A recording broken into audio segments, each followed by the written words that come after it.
एक अमीर लड़की अनन्या, एक गरीब लड़की चांदनी और एक गैंगस्टर परिवार से ताल्लुक रखने वाला हीरो आर्यन मलिक है। कहानी में प्यार, पारिवारिक दबाव, गैंगस्टर एंगल और भावनात्मक उतार चढ़ाव सब कुछ शामिल है। कहानी का नाम खून से नहीं, दिल से लिखा प्यार। मुंबई की गलियों में दो तरह की जिंदगी चलती है, एक जो महलों में बसती है और एक जो झोपड़ियों में सांस लेती है। आर्यन मलिक दोनों से वाकिफ था। आर्यन मलिक नाम सुनते ही पूरे शहर का दिल कांप जाता था। मलिक खानदान अंडरवर्ल्ड की सबसे ताकतवर फैमिली थी, लेकिन आर्यन अपने बाप के नाम से नहीं, खुद के उसूलों से जीता था। क्रूरता उसकी विरासत थी, मगर दिल वो किसी और का हो चुका था। अनन्या शर्मा शहर की सबसे बड़ी रियल एस्टेट कंपनी के मालिक की बेटी थी। मॉडर्न, स्मार्ट और स्टाइल में टॉप क्लास। उसने आर्यन को एक पार्टी में देखा था और पहली नजर में ही उसे चाहने लगी थी। दूसरी ओर थी चांदनी, एक चाय की दुकान पर काम करने वाली लड़की। जिंदगी ने उसे बहुत कुछ सिखाया था, गरीबी, तिरस्कार और आत्मसम्मान।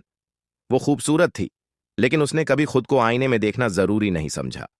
एक दिन बारिश में भीगती चांदनी एक बदमाश से लड़ती नजर आई, और वहीं आर्यन ने उसे पहली बार देखा। डर नहीं लगता तुम्हें? आर्यन ने पूछा। चांदनी बोली, डर उन्हें लगता है जो खुद को खोने से डरते हैं। मेरे पास खोने को कुछ नहीं है। आर्यन वहीं ठहर गया, और शायद उसका दिल भी। आर्यन हर रोज बहाना बनाकर चाय की दुकान आने लगा। चांदनी उसकी बातों से हंसती, फिर खुद पर हंस पड़ती। एक गैंगस्टर की नजदीकी उसके लिए खतरनाक थी, लेकिन दिल जब धड़कने लगे तो डर की आवाज फीकी पड़ जाती है। उधर अनन्या ने मलिक खानदान से रिश्ता तय करने की इच्छा जताई। आर्यन के पिता सुल्तान मलिक को यह रिश्ता मंजूर था। उन्हें आर्यन को वैध बिजनेस में लाना था, और अनन्या से शादी उनके लिए मौका था। शादी तय समझो, सुल्तान ने कहा। अनन्या जैसी लड़की किस्मत वालों को मिलती है। आर्यन चुप था, लेकिन उसकी आंखों में बगावत थी। जब आर्यन ने घर पर कहा कि वो चांदनी से शादी करना चाहता है, घर में बवाल मच गया। एक सड़क पर चाय बेचने वाली हमारे खानदान की बहू बनेगी? तेरी मां को क्या जवाब दूंगा, जो आज भी खून में डूबी साड़ी में दफन है?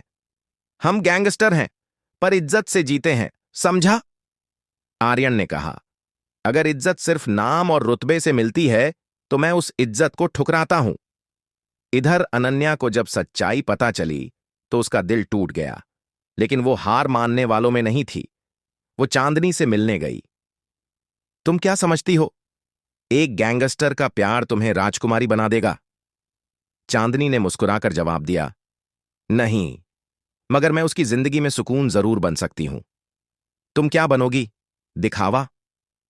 अनन्या चुप रही, लेकिन अंदर से उसका आत्मसम्मान खून के आंसू रो रहा था। सुल्तान मलिक ने फैसला लिया, चांदनी को रास्ते से हटाना होगा। उनके आदमी उसे अगवा करने पहुंचे, मगर आर्यन को भनक लग चुकी थी। अंधेरी रात में बंदूकें चमक रही थीं और गोलियों की आवाजें गूंज रही थीं।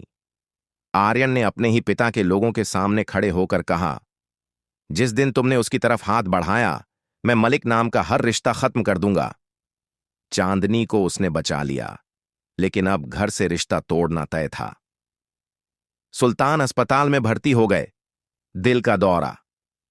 अनन्या ने अंतिम बार आर्यन से बात की, अगर तुम चाहते हो कि तुम्हारा बाप जिंदा रहे तो मेरी मांग में सिंदूर भरो। आर्यन ने उसकी आंखों में देखा।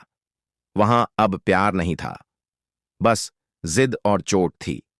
वो चुपचाप चांदनी के पास गया। अगर मैं तुझे छोड़ दूं तो शायद सब ठीक हो जाए, पर मैं खुद को कभी माफ नहीं कर पाऊंगा। चांदनी ने उसका हाथ थामा। प्यार समझौता नहीं होता आर्यन, और अगर तू मेरे साथ है तो मैं हर तूफान से लड़ लूंगी। आर्यन ने घर छोड़ दिया, अंडरवर्ल्ड से नाता तोड़ दिया। 1 साल बाद उन्होंने मिलकर एक एनजीओ खोला, नई राहें, जो गरीब बच्चों को पढ़ाई और सुरक्षा देता था।